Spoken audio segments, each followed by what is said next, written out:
Good day, this is the Professor, CBMD PhD, and today is Tuesday, October 3rd, 2023. It is 5:46 and 18 seconds, AM Eastern Standard Time, and today's research, microbes.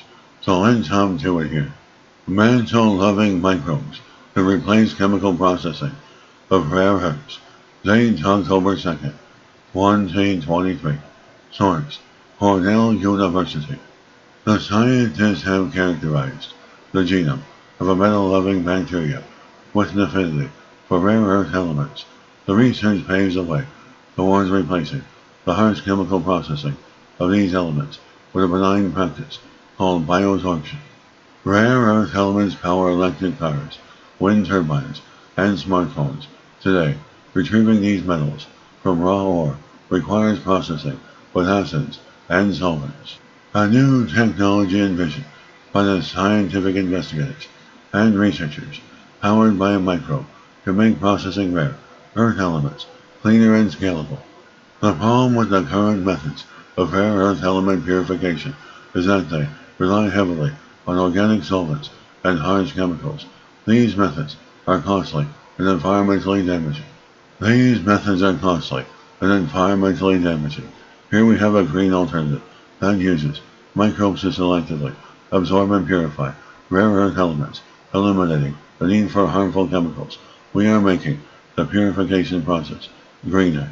The microbe selectively absorbs or clings to these rare earth elements, making it an ideal candidate to carry out an eco-friendly purification procedure.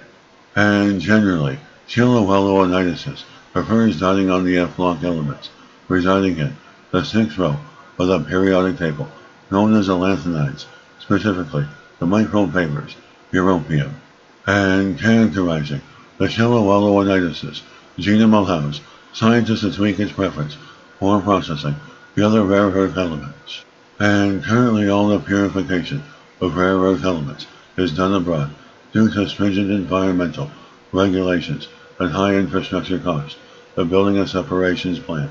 The process would make environmentally harmful solvents unnecessary. The process potentially would be significantly less land and capital intensive to build, as separations could be done with repeated enrichment through columns full of immobilized bacteria instead of mixer settler plants that are miles long. The group anticipates creating a pilot-scale purification system by 2028. And this is the Professor of Space Technology, Advanced Physics, Mathematics, Computer Science, and Leader of Research. This video was created for educational purposes only. Hope you enjoyed listening. Until next time, have a great day.